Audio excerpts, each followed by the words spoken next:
pas là où il C'est a pourquoi mis les Denis doigts. Il est pas là où il a Lam mis est venu les à son secours. Mais pourquoi Denis Denis Lam. Ok, bonjour à tous. Déjà, je vous remercie de m'avoir fait monter. Ouais, Merci à tous. pardon. Je voulais juste parler du dernier paragraphe mentionné concernant An-Nawawi, Bukhari, le musulman et tout ça. Apparemment, la langue française faisant peut-être défaut, vous n'arrivez pas à cerner ce que l'imam dit.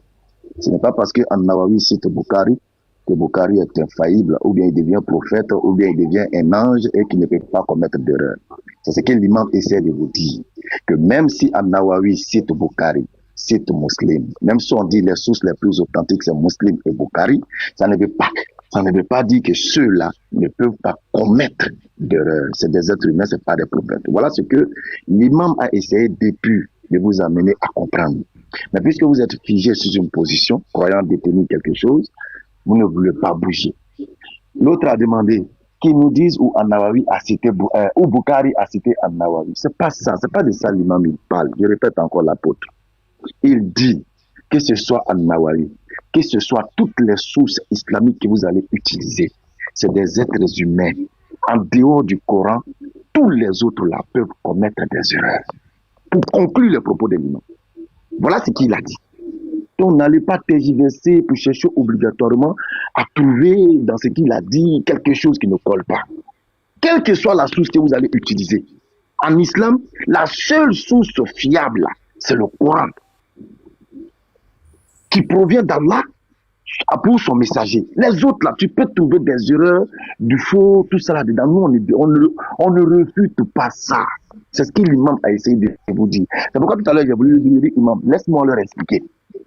Peut-être qu'ils n'arrivent pas à comprendre ce que tu veux leur dire, soit ils sont bloqués, c'est quelque chose qu'ils disent détenus. Donc voilà ce que je voulais préciser. Ok, pasteur, maintenant, laissez-moi juste une question. S'il vous plaît, une question. Juste une question. S'il te plaît. S'il te plaît. Moi, j'ai une question. Depuis voilà, j'écoute là, j'ai une question. Excusez-moi, juste une question. Comme il a touché à la que j'ai lu là, il a expliqué. Juste une question seulement. Voilà. Merci, Béni Islam. Voilà.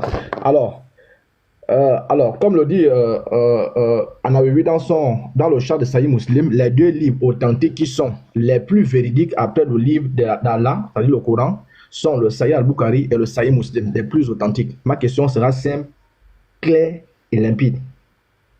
Ben Islam, je veux savoir, An-Nawawi dit que Bukhari et Muslim sont les plus authentiques.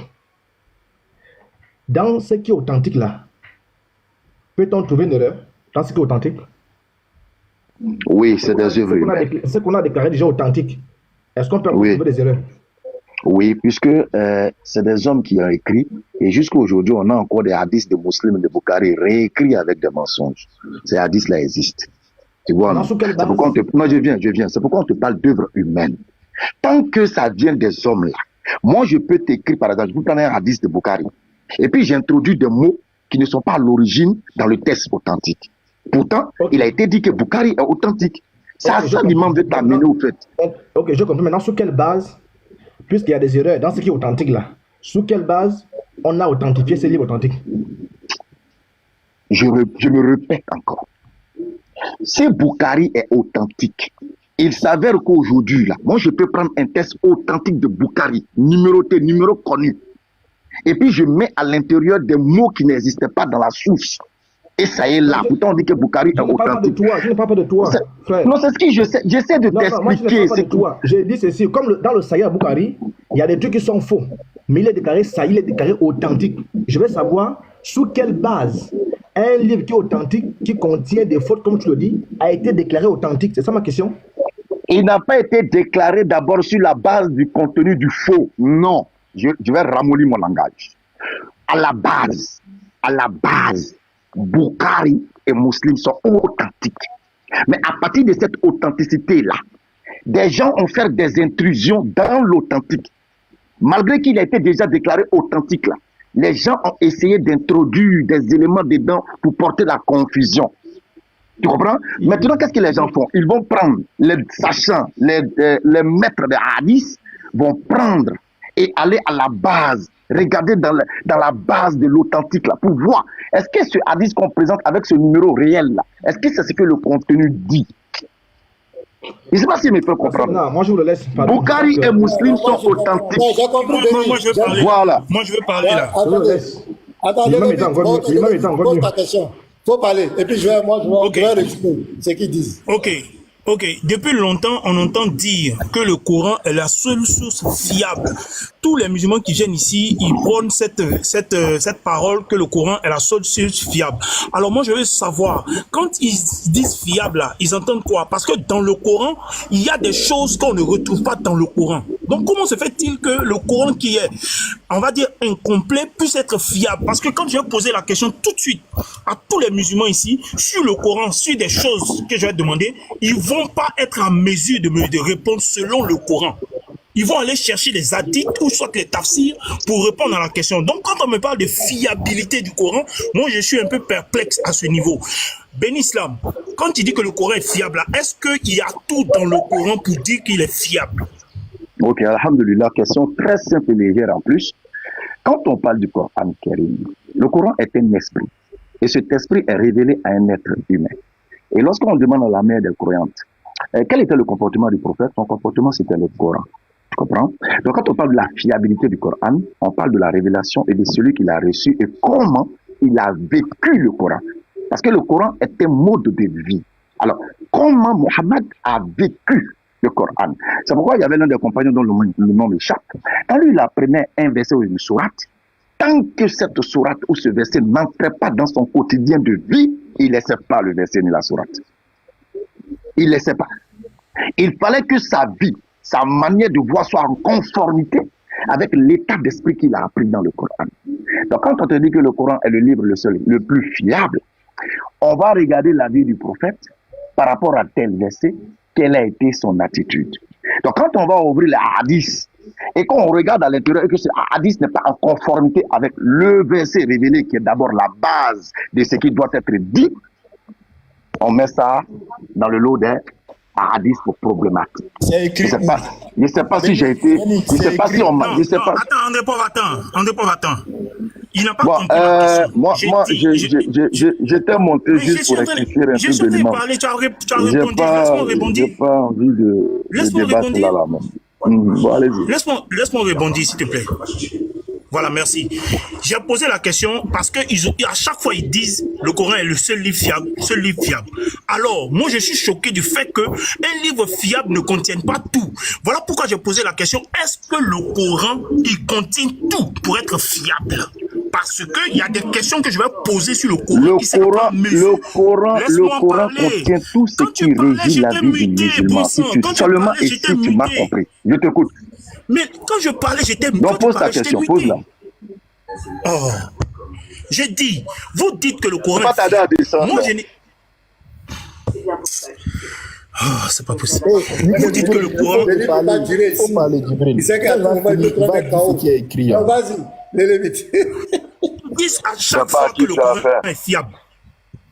Ils disent à chaque fois que le Coran est fiable. À la limite même, ils nous embêtent avec cette phrase.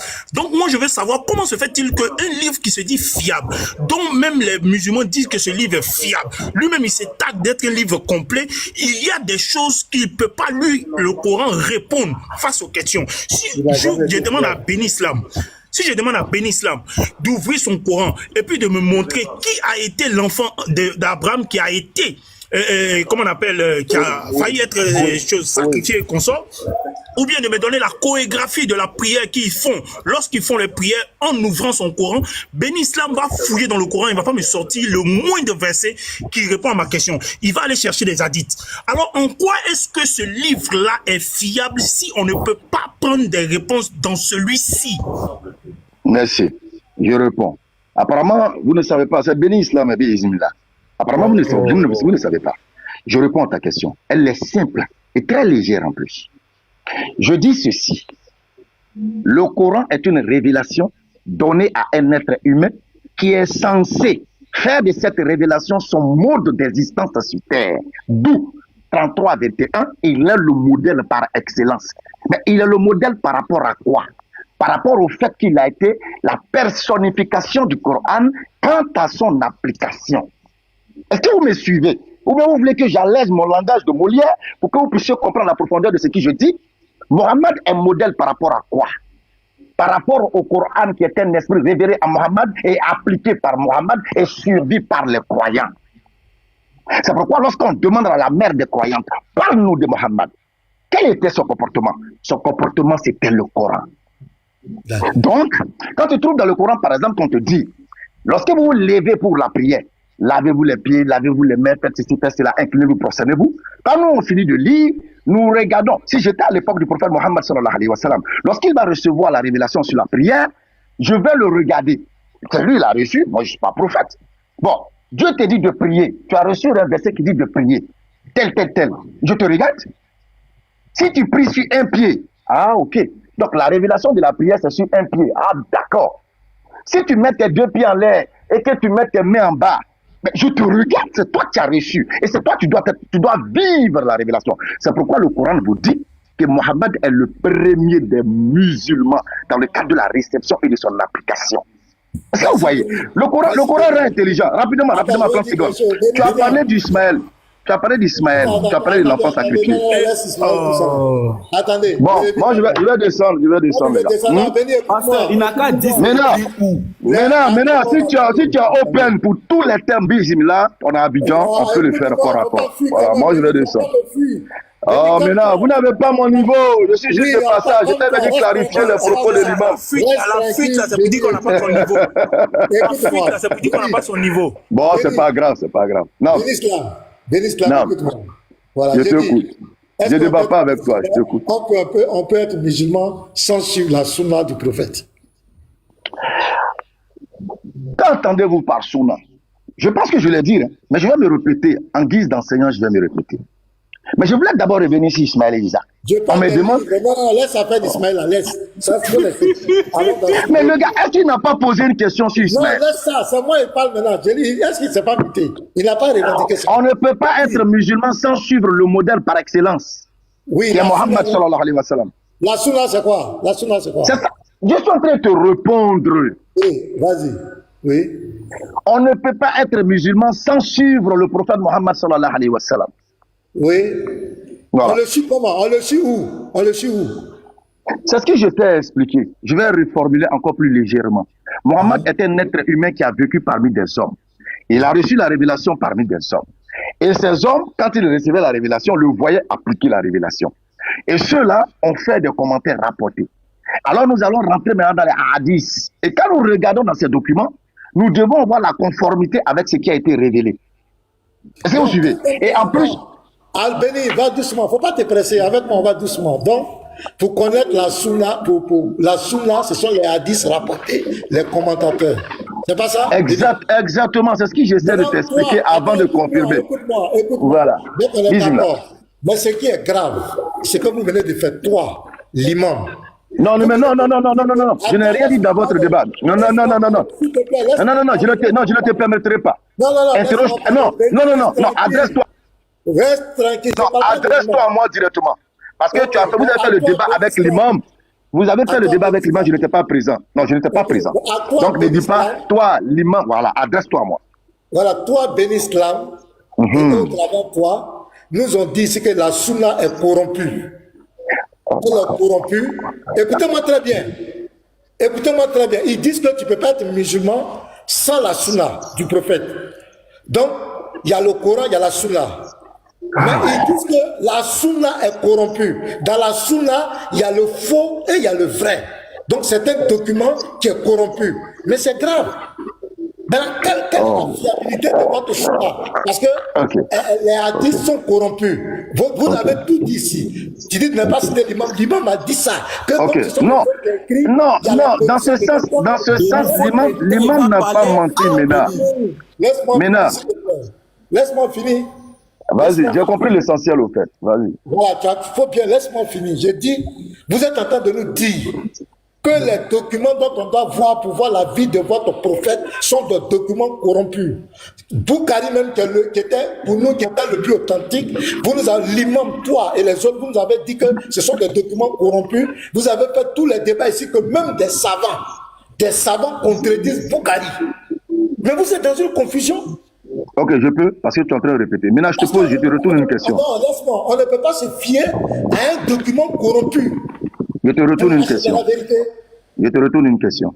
Selon l'islam, à part le prophète Mohammed sallallahu alayhi wa sallam, est-ce que les hommes, les compagnons, tous les autres êtres humains simples, lambda là, peuvent commettre des erreurs ou pas? À part Mohammed. Non, c'est pas moi, c'est pas à toi de me poser cette question. Non, si tu me réponds, tu répondras à ta propre question. Oh, s'il te plaît, s'il te plaît, ne créez pas de confusion, s'il vous plaît. Si tu me réponds, tu auras ta réponse. Est-ce que, selon les sources islamiques, puisque vous êtes sur les sources, à part Mohammed sallallahu alayhi wa sallam, selon l'islam, est-ce que tous les autres hommes là peuvent commettre des erreurs? Mohamed peut commettre des erreurs, tous les autres. Je dis, selon l'islam, laisse ton émotion et ta passion. Selon l'islam et nos sources. Mohamed peut commettre des erreurs, selon l'islam. Frère, soyons quand même honnêtes, s'il te plaît. Là, si tu me demandes, je te demande, dis-moi où il a commis l'erreur. Non, frère. Alors, je te donne ça dans le Coran où il a commis l'erreur. Je te montre. D'accord, vas-y. Ou bien. Vas-y. Donc, selon toi-même, selon l'islam, selon le Coran, est-ce que Mohamed peut commettre des erreurs? Réponds-moi. Écoute-moi, je ne peux pas t'humilier sur la base de ce que tu m'as donné. Maintenant, donne-moi la preuve, parce que je vais réformer ma parole. C'est béni, hein. Vos tapages là ne bâcheront pas. Je répète ceci. Est-ce que selon les sources islamiques, Coran, non, je viens, écoute-moi, 30 secondes. Coran et toutes les sources islamiques, est-ce qu'en dehors de Mohammed, est-ce que tous les autres hommes là peuvent mentir, peuvent se tromper, peuvent commettre des erreurs en dehors de Mohammed? Selon le Coran et la source. Attendez, regardez, vous avez vu, je l'ai pris. Donne un verset, il y a du Coran. Béni, il faut te muter. Tu es troublé, pourquoi tu es devant pasteur Mina? Donne une preuve coranique que Mohamed s'est trompé. Faut te muter, je vais te parler. Voilà. Vous avez là, tu m'humilies sur ton propre verset. Faut te muter seulement. Faut te muter seulement.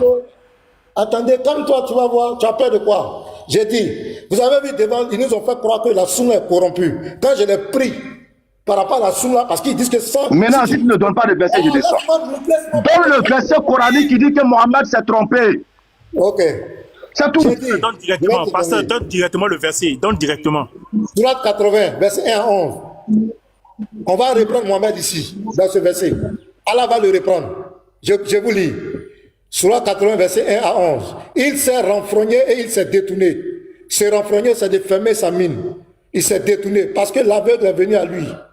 Verset 3. Qui te dit, peut-être cherche-t-il à se purifier ou à se rappeler en sorte que le rappel lui profite. Quant à celui qui se complaît dans sa suffisance pour sa richesse, tu vas avec empressement à sa rencontre.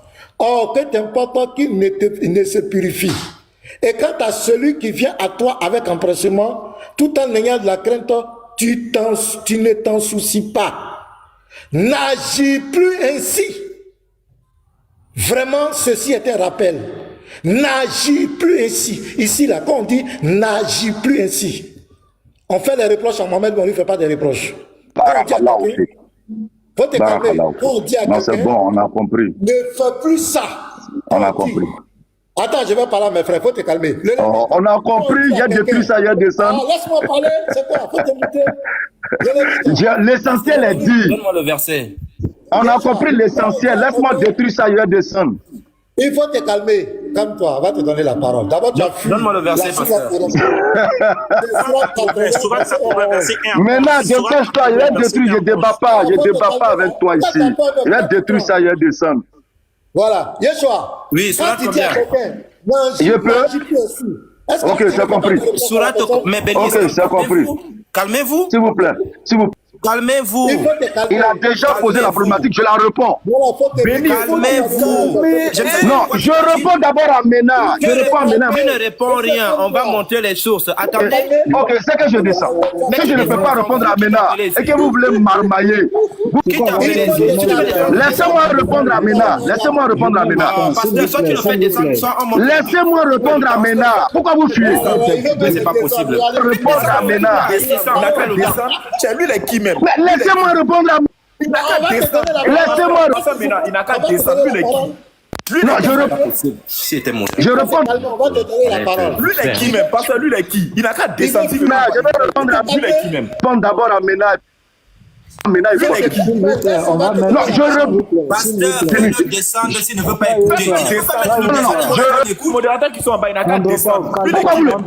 Andopov, calme-toi. Voilà, faut descendre. Quand tes esprits vont Lui, il est se qui? quand tes esprits vont se calmer, tu vas monter. Joshua, quand on dit à quelqu'un, quand on dit à quelqu'un, on te dit, voilà, je vais le dire, le verset 11. Béni est chaos, il veut distraire les gens. Quand on dit, n'agis plus ainsi. Joshua, quand on dit à quelqu'un, n'agis plus ainsi, ça s'entend quoi? C'est parce que tu as mal agi. Pasteur, C'est parce que tu as mal agi. Trompé. pasteur.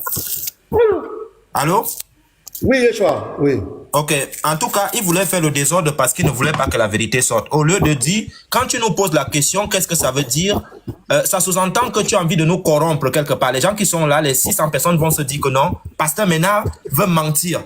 Donc, je vais mettre la vidéo, je vais mettre on appelle ça comment? Le truc, mets-moi en grand. Et puis, je vais lire.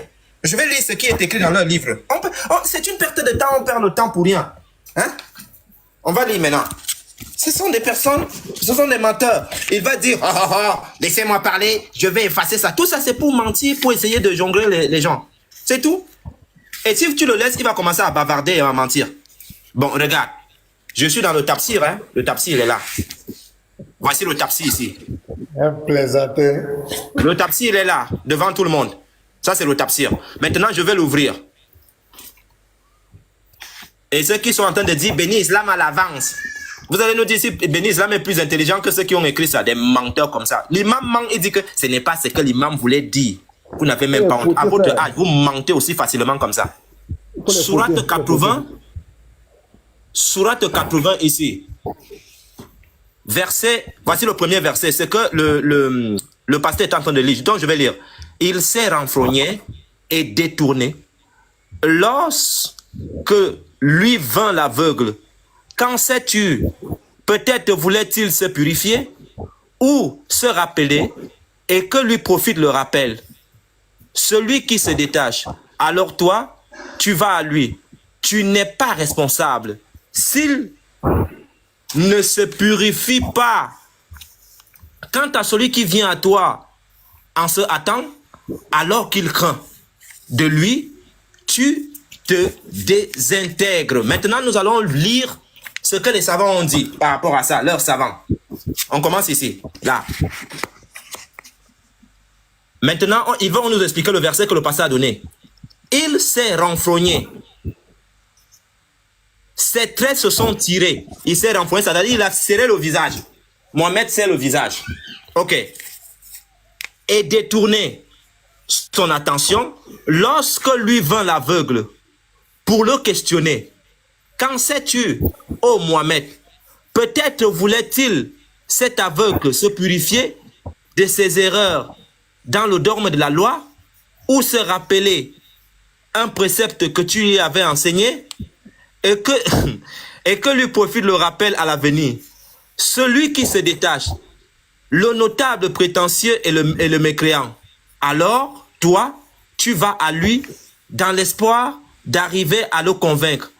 Alors que tu n'es pas responsable s'il ne se purifie pas, s'il refuse, car Allah guide celui qu'il veut. Quant à cet aveugle qui vient à toi en se hâtant, tant son engouement pour l'islam, en grand, alors qu'il craint Allah, de lui, tu t'en désintéresses au motif qu'il est déjà croyant.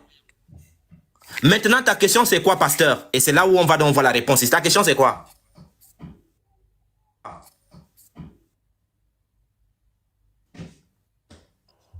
Pourquoi on lui dit n'agis plus ainsi?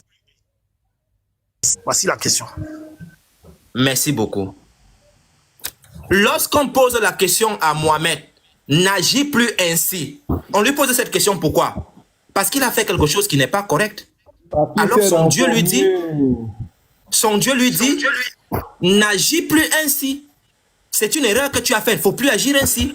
Et pour bénir l'islam, il voulait faire comprendre au pasteur Ménard que Mohamed est saint.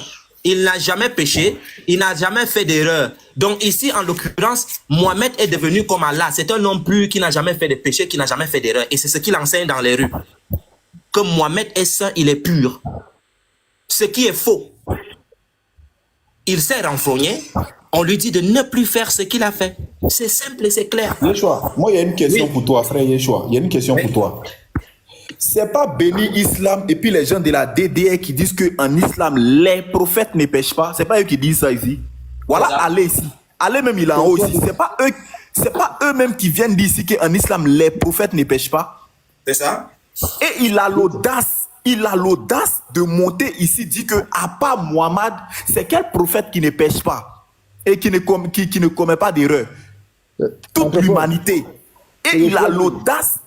Oui, professeur. Et oui, la pote.